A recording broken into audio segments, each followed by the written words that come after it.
Hello, I'm Prince sir and you're watching Phenol Institute of Chemistry. So the chapter in the solid states तो हम consider कर रहे हैं आज imperfections in the solids मतलब क्या आज बता रहे हैं about the defects. So defects किस तरह से होती है हम बता रहे हैं आपको कि crystalline solids. So crystalline solids ये ions हो सकते हैं या फिर atoms हो सकते हैं. उनके अंदर ये जो मॉलिक्यूल्स हैं एटम्स आयंस है तो इनके अंदर एक पर्टिकुलर अरेंजमेंट है इस तरह ये जो पर्टिकुलर अरेंजमेंट है लॉन्ग रेंज ऑर्डर होता है इसके अंदर बहुत सारी अरेंजमेंट सेम रिपीट होती है इनके अंदर से मानो कि एक एटम चला जाए सही सपोज यहां से एक एटम चला गया तो एक आयन चला गया एक एटम चला गया या फिर पूरी एक एंटायर रॉ एब्सेंट हो गई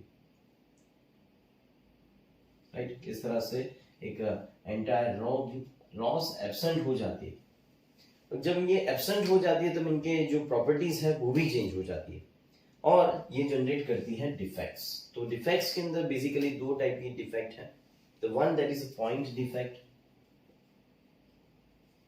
एंड ये पर्टिकुलरली इंडिकेट करती है कोई एक एटम एब्सेंट है कोई एक पर्टिकुलर एक आयन एब्सेंट है इस तरह से या फिर हम कंसिडर कर रहे हैं दूसरी डिफेक्ट जो है लाइन डिफेक्ट जिसके अंदर एक पूरी एंटायर रॉ एब्सेंट हो जाती है तीनों के तीनों आयंस एब्सेंट हो जाएंगे एटम्स एब्सेंट हो जाएंगे तो उसे हम कहते हैं लाइन डिफेक्ट तो हम क्या करते हैं इसके अंदर एक क्लासिफिकेशन कर देते हैं क्योंकि इसके अंदर अब एक एक डिफेक्ट मैं आपको समझाऊंगा लेकिन पहले कौन सी डिफेक्ट कहाँ पे है वो इंडिकेट कर ले it will be better for you हम पहले क्लासिफाई कर लेते हैं let's see the classification so here is the whole classification of defects is given the first जैसे मैंने आपको बताया कि पॉइंट डिफेक्ट्स तो पॉइंट डिफेक्ट्स के अंदर कुछ एटम्स आयंस एब्सेंट हो जाता है या फिर इधर उधर हो जाता है या फिर उनका जो रेशियो है वो इंक्रीज डिक्रीज हो जाता है तो इनकी वजह से पॉइंट डिफेक्ट जनरेट होगी अगर एंटायर रॉ एब्सेंट हो जाती है या फिर एंटायर रॉ अगर चेंज हो जाती है तो लाइन डिफेक्ट्स होगी लेकिन लाइन डिफेक्ट्स हमारे कोर्स में डिटेल में नहीं है इसलिए हम उसको रहने देते हैं आज हम कंसीडर करते हैं पॉइंट डिफेक्ट्स तो पॉइंट डिफेक्ट्स के अंदर बेसिकली थ्री टाइप्स है the first is the stoichiometric defects तो स्टोइकियोमेट्रिक डिफेक्ट्स किस तरह से जनरेट होती है जिसके अंदर आयंस और atoms it will remain in the same whole ratio एक रेशियो में रहेंगे राइट सेम होल नंबर नहीं लेकिन एक रेशियो में रहेंगे एक होल रेशियो रहेगा जैसे मैं आपको बताऊं ये से सपोज Na:Cl तो Na 100 है तो Cl भी 100 ही होंगे देन Na1Cl1 राइट इसको क्या कहेंगे इसको हम कहेंगे स्टोइकियोमेट्रिक डिफेक्ट जैसे दूसरा एग्जांपल मैं आपको बताऊं से सपोज EgBr तो Eg1 है Br1 है MgCl2 तो MgCl2 तो इसे कहते हैं स्टोइकियोमेट्रिक यहाँ पे एक रेशियो फिक्स है कि 1:2 है 1:3 है 1:1 है तो अगर रेशियो यहाँ पे फिक्स रहता है then it is called stoichiometric defect जिसको हम कहेंगे इंट्रिंसिक डिफेक्ट्स और इसे हम थर्मोडायनेमिक डिफेक्ट भी कहेंगे बिकॉज थर्मोडायनेमिक डिफेक्ट इसलिए कहते हैं टेम्परेचर से उनका डायरेक्टली प्रोपोर्शनल का रेशियो है सो अगर आप टेम्परेचर इंक्रीज करेंगे तो ये डिफेक्ट भी इनके अंदर इंक्रीज होगी right so temperature increases stoichiometric defect increases and उसको वापस से first second third and fourth तो first is a vacancy defect इनको हमने डिवाइड कर दिया इन चार पार्ट्स में राइट ये सभी के सभी पार्ट्स हैं स्टोइकियोमेट्रिक डिफेक्ट्स के एंड जो फर्स्ट डिफेक्ट है इसे हम कहेंगे वैकेंसी डिफेक्ट और ये vacancy defect and interstitial defect जो कंपाउंड होंगे it will B non ionic compound तो ये नॉन आयोनिक के अंदर जनरेट होगी राइट दोनों के दोनों नॉन आयोनिक में जनरेट हो रही and next is the Schottky and Frenkel so Schottky defect and Frenkel defect ये दोनों आयोनिक कंपाउंड के अंदर हमको मिलेगी फाइन सो डिटेल में हम स्टडी तो करने ही वाले हैं आज लेकिन उससे पहले हम बी पार्ट भी देख ले It is a non-stoichiometric defect. So atoms या फिर ions आप कह सकते हैं do not remain in a whole ratio. एक whole ratio नहीं मिलेगा आपको जैसे एग्जांपल के फॉर्म में मैं आपको बताऊं कि से सपोज आप NaCl भले ही ले रहे हैं लेकिन इनके अंदर Na ज्यादा होंगे, राइट। जैसे 101 इज टू Cl जो है वो 100 है, तो ऐसे केस के अंदर रेशियो जो है वो इधर उधर हो जाएगा। इसे हम कहते हैं non stoichiometric defect, metal access defect. ऐसे केस के अंदर कैटायन और एनायन जो है उनकी दो चांसेस हो जाते हैं, या तो कैटायन एनायन से ज्यादा होंगे या तो एनायन कैटायन से ज्यादा होंगे। तो एनायन अगर ज्यादा है तो उसे हम क्या कहेंगे, metal deficiency, because cation less है। अगर कैटायन लेस है तो इसका मतलब ये है कि उनकी डेफिशिएंसी है, मेटल की डेफिशिएंसी है, इसलिए उसको क्या कहते हैं, metal deficiency defect. And metal access defect के अंदर क्या होगा, मेटल एक्सेस डिफेक्ट के अंदर कैटायन एनायन से ज्यादा होंगे, राइट। सो सारी बातें इस लेक्चर में करनी है, लेकिन उससे पहले मैं आपको बताऊं कि सी क्लास भी है इम्प्योरिटी डिफेक्ट। तो दोस्तों डिफेक्ट जो है वो इसलिए जनरेट नहीं होती कि एब्सेंट हो जाए या फिर डिसलोकेशन हो जाए। डिफेक्ट्स इसलिए भी जनरेट होती है कि अगर आपने कोई एक नया एलिमेंट उसके अंदर ऐड कर दिया, जो क्रिस्टल है आपका उसके अंदर आपने कोई बाहर से नया एलिमेंट इंसर्ट किया, then it will generate in is impurity, right. तो वो जो एंटर हुआ है वो इम्प्योरिटी के फॉर्म में ही हुआ, then it is called impurity defect. तो बाहर से कोई एलिमेंट ऐड कर रहे हैं, बाहर से कोई कंपाउंड ऐड कर रहे हैं, तो उसे हम क्या कहेंगे, इम्प्योरिटी डिफेक्ट कहेंगे। इसके अंदर इंपॉर्टेंट से इंपॉर्टेंट, सबसे ज्यादा इंपॉर्टेंट कौन सी है पता है, तो सबसे ज्यादा इंपॉर्टेंट जो है मैं सर्कल मार्क कर रहा हूँ, ये Schottky Frenkel is very important, metal excess and metal deficiency। इसके ऊपर जनरली न्यूमेरिकल्स इसके अंदर से आएंगे, मेटल डेफिशिएंसी के न्यूमेरिकल्स आते हैं। बाकी सब भी ऐसा नहीं बता सकते कि इंपॉर्टेंट नहीं है, लेकिन इनको तो आपको प्रिपेयर कर ही देना है, ठीक है। सो क्लासिफिकेशन नोट डाउन कर लीजिए, हम स्टार्ट करते हैं इसको डिटेल में। मैं स्टार्ट यहाँ से करूंगा, स्टोइकियोमेट्रिक डिफेक्ट, जहाँ से मैं वैकेंसी एंड ये सारी डिफेक्ट्स वन बाय वन आपको एक्सप्लेन करता हूँ, आप इसको नोट कर लीजिए।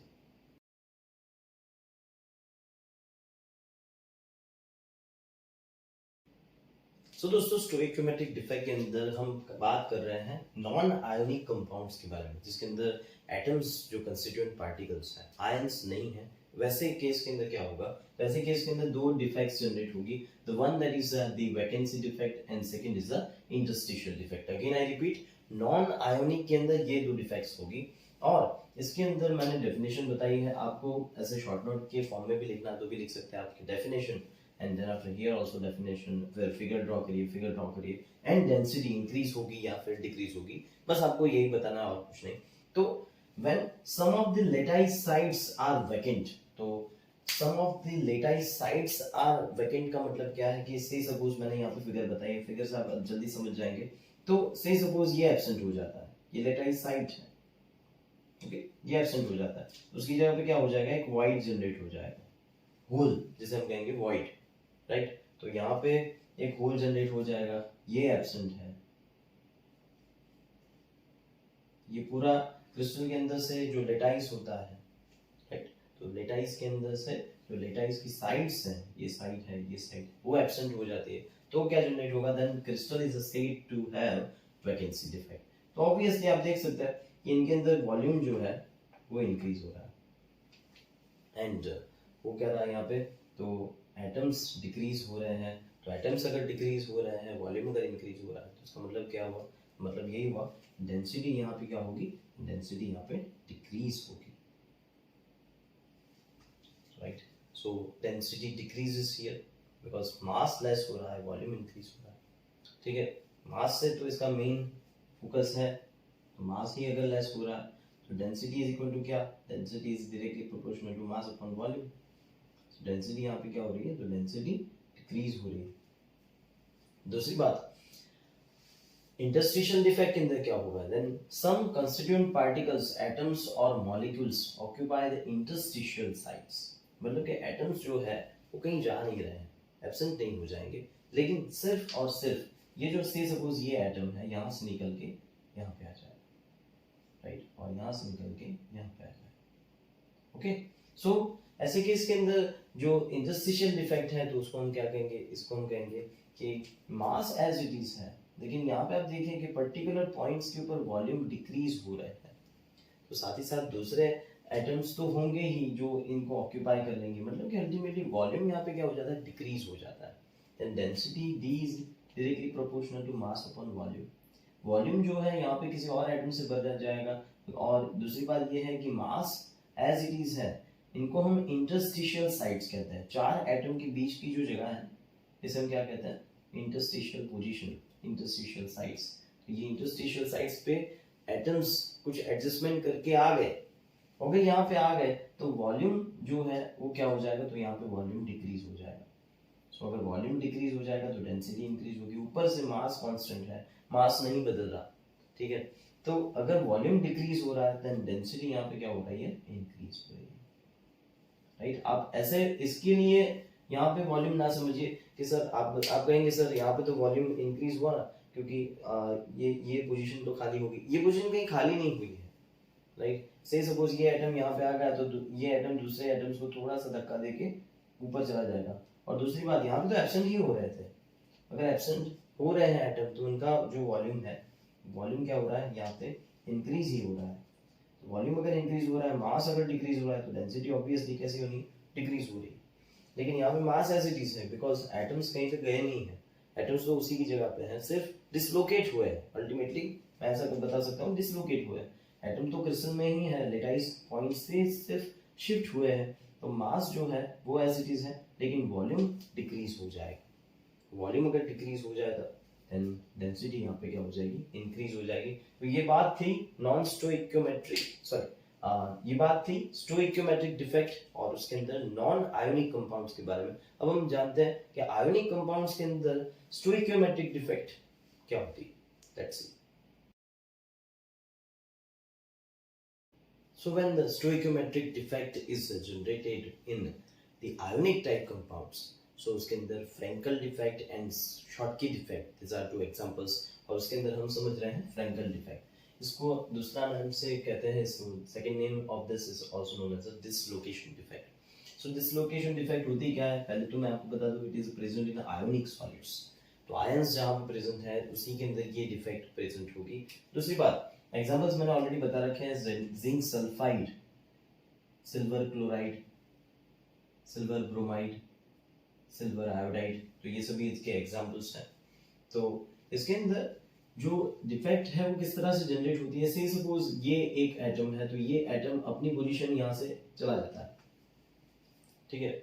और चार एटम के बीच की जगह जिसे हम कहते हैं इंटरस्टिशियल साइट,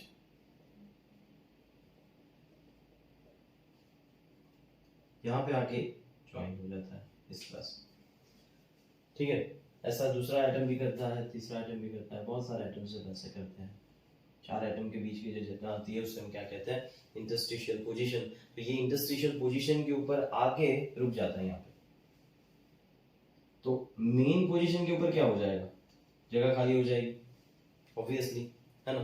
तो स्मॉलर आयन, जनरली ये कैटायन होता है जिसके अंदर पॉजिटिव चार्ज होता है, ठीक है। तो उनकी साइज स्मॉल होती है, तो साइज स्मॉल होगी, ये सारे एनायंस होंगे जिनकी साइज बड़ी होगी, तो अट्रैक्शन भी इनके अंदर बना रहेगा। से सपोज ये पॉजिटिव है, ये सब नेगेटिव है, तो इस तरह से इनकी डिफेक्ट्स हम बता सकते हैं। जनरली ये पॉजिटिवली चार्ज होता है जो स्मॉलर आयन होते हैं वो, और स्मॉलर आयन ही इन चार बड़े एटम्स के बीच में, चार बड़े आयंस के बीच में रह पाता है। तो जनरली स्मॉलर आयन के बताया है, generally it is a cation, is dislocated from its a normal side. ये उसकी मेन साइड थी, उससे उसका डिसलोकेशन हो गया, लोकेशन बदल गया, then it is dislocated from its a normal side to an interstitial side. तो इंटरस्टिशियल साइड पे आगे रुक गया, तो उसकी मेन पोजीशन के ऊपर क्या हो जाएगा, उसकी मेन पोजीशन तो खाली हो गई। तो अगर मेन पोजीशन मतलब कि नॉर्मल कंडीशन जो है, नॉर्मल ओरिजिनल साइड जो थी उसकी, तो नॉर्मल साइड के ऊपर उसका हो गया वैकेंसी डिफेक्ट। तो यहाँ पे हम बता सकते हैं ये वैकेंसी डिफेक्ट है, यहाँ पे वैकेंसी डिफेक्ट है, ठीक है। और नई साइड, नया जो लोकेशन है वहां पे कौन सी डिफेक्ट जनरेट हुई, तो वहां पे जनरेट हुई इंटरस्टिशियल डिफेक्ट, मतलब यहाँ पे इंटरस्टिशियल इस तरह से आ जाए। तो एटम जो है, आयन जो है, वो अपनी पोजीशन छोड़ के नई कोई पोजीशन ले लेता है, मतलब डिसलोकेट हो जाता है, इसलिए उसका दूसरा नाम बताया है डिसलोकेशन डिफेक्ट्स। डेंसिटी के अंदर तो जो मेन कंपाउंड है उसके अंदर तो सिर्फ रीअरेंजमेंट हुई है, राइट।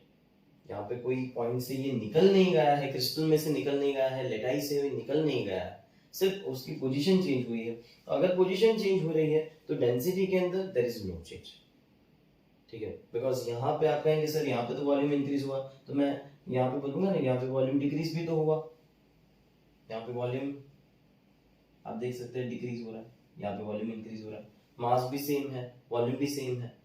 तो पूरे क्रिस्टल की डेंसिटी कैसी रहेगी, एज इट इज रहेगी, there is no any change, ठीक है।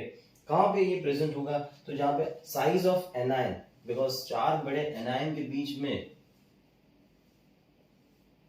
राइट, जैसे EGI हम कंसीडर करते हैं, then I minus I minus I minus I minus, इनके बीच में Ag प्लस आसानी से रह सकता है। हाँ, इनके बीच में Ag प्लस होंगे, लेकिन ये और ये भी डिस्टेंस पे रहेंगे, ये और ये भी डिस्टेंस पे रहेंगे।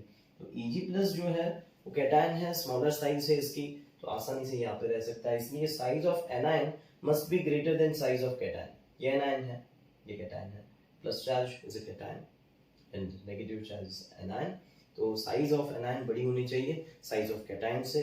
एग्जांपल्स आप देख सकते हैं, ये सभी एग्जांपल्स मैंने स्टार्टिंग में ही आपको बताया, जिसके अंदर Zn2+ Ag+, उनकी साइज काफी स्मॉल होती है एनायन की कंपैरिजन, ठीक है। तो इस तरह से हम समझते हैं this is the Frenkel defect. Stoichiometric which is present in ionic solids, जिसका एक एग्जांपल है स्कॉटकी डिफेक्ट। स्कॉटकी डिफेक्ट होता क्या है, अब एक एग्जांपल देखिए, यहाँ पे मैंने सारे आयंस बताए हैं, पॉजिटिव नेगेटिव सेम साइज के आयंस हैं यहाँ पे, ठीक है। और यहाँ पे जब एब्सेंट हो रहे हैं, जब आयंस यहाँ से निकल रहे हैं, एब्सेंट हो रहे हैं, तो ये से सपोज यहाँ से कोई एक नेगेटिव निकल रहा है तो एक यहाँ से पॉजिटिव निकल जाएगा, मतलब इनकी जगह पे एक होल हो जाएगा, इनकी जगह पे एक वॉइड हो जाएगा। लेकिन ये बात फिक्स रहेगी कि जितने नेगेटिव जाएंगे उतने ही पॉजिटिव जाएंगे, ठीक है। और से सपोज हमने स्टार्टिंग में NaCl का एग्जांपल कंसीडर करते हैं, से सपोज स्टार्टिंग के अंदर 50:50 आयंस हैं, अब दो एब्सेंट हो गए, राइट। तो जब दो एब्सेंट हो गए यू कैन से कि यहाँ से दो चले जाएंगे, मतलब एक 49:49 हो जाएगा। दूसरे दो चले जाएंगे, अलग अलग जगह से जाएंगे, से सपोज पॉजिटिव चार्ज यहाँ से जाए तो नेगेटिव चार्ज यहाँ से जाएगा, ठीक है। तो अब क्या हो जाएंगे, 48:48 हो जाएंगे। बट ये बात फिक्स रहेगी कि उनकी जगह पे होल हो जाएंगे एंड ये इलेक्ट्रिकली न्यूट्रल कंपाउंड छोड़ देंगे पीछे। रीजन, क्योंकि electrically neutral compound, because number of missing ions जो है वो सेम है, जितने कैटायन मिसिंग हो रहे हैं उतने ही एनायन मिसिंग हो रहे हैं, जितने Na+ एब्सेंट हो रहे हैं उतने ही Cl- एब्सेंट हो रहा है। तो डेंसिटी यहाँ पे क्या होगी, तो ऑब्वियसली एक टाइप की वैकेंसी डिफेक्ट ही है, यहाँ पे वैकेंसी पड़ रही है, यहाँ पे वैकेंसी है, यहाँ पे वैकेंसी है, सो मास भी डिक्रीज हो रहा है, वॉल्यूम भी इंक्रीज हो रहा है, then it is called what, it is called vacancy defect. और डेंसिटी यहाँ पे क्या हो रही है, तो डेंसिटी डिक्रीज हो रही है, बिकॉज आयंस अपनी जो पॉइंट्स थे, अपने जो साइड्स थे वहां पे चले जा रहे हैं, निकल रहे हैं। तो अगर निकल रहे हैं तो वहां पे वैकेंसी डिफेक्ट होगी। तो size of anion and size of cation देखने में आपको लगेगा एनायन एंड कैटायन सिमिलर है, सेम है, तो रेशियो में यहाँ पे कोई डिफरेंस नहीं है। फ्रेंकल डिफेक्ट अगर आप इसके साथ कंपेयर कर रहे हैं तो कैटायन वहाँ पे स्मॉलर होता है, एनायन ज्यादा होता है, यहाँ पे दोनों सेम साइज के होते हैं। एग्जांपल्स देख लें, NaCl, KCl, CsCl, right, caesium chloride, potassium chloride, sodium chloride and silver bromide. तो AgBr is a common example जो फ्रेंकल डिफेक्ट भी शो करता है, जो शॉर्टकी डिफेक्ट भी शो करता है, तो दोनों का ये कॉमन एग्जांपल है। It is very particular for NaCl, हम कंसिडर करें कि NaCl के अंदर 10⁶ शॉर्टकी पैड्स प्रेजेंट है पर सेंटीमीटर क्यूब, मतलब 1 सेंटीमीटर क्यूब के अंदर 10⁶ शॉर्टकी पैड है। टोटल नंबर ऑफ आयंस इसके हैं 10⁻²2। हम क्या करते हैं, 10⁻²2 डिवाइडेड बाय 10⁶ कर देते हैं, आयंस हमको मिलेंगे 10⁻16। तो हम ऐसा कह सकते हैं that is 1 Schottky defect in the 10⁻16 ions. So इस तरह से हम समझते हैं शॉर्टकी डिफेक्ट। एक बार फिर से रिवाइज कर लीजिए। वैकेंसी डिफेक्ट है, यहाँ पे आयंस जो है उनकी साइज सिमिलर है, जितने मिसिंग आयंस रहेंगे वो सेम रहेंगे ताकि 1:1 रेशियो मेंटेन रहे, and it is an example of stoichiometric defect, right. And electrically neutral है बिकॉज एनायन कैटायन पहले भी सिमिलर थे, सेम थे, बाद में भी सेम है। डेंसिटी ऑब्वियसली डिक्रीज हो रही है, size of anion, size of cation same है, एग्जांपल्स हैं, एंड ये कैलकुलेशन है। सो इस तरह से ये कंप्लीट होती है शॉटकी डिफेक्ट। सो ये थी सारी defects about the stoichiometric defect. और भी दो इफेक्ट्स बाकी रही जिसके अंदर एक एग्जांपल, जिसका एक एग्जांपल है impurity defect and second example है non stoichiometric defect. Non stoichiometric defects and impurity defects हम नेक्स्ट लेक्चर के अंदर करेंगे। तब तक के लिए आप इसकी जो नोट्स हैं अच्छी तरह से एक बार लिख लीजिए वीडियो लेक्चर के अंदर से, ठीक है। मिलते हैं नेक्स्ट लेक्चर में। आई होप आपको अच्छा लगा होगा वीडियो, लाइक जरूर करिए, ठीक है। मिलते हैं नेक्स्ट लेक्चर में, बाय बाय।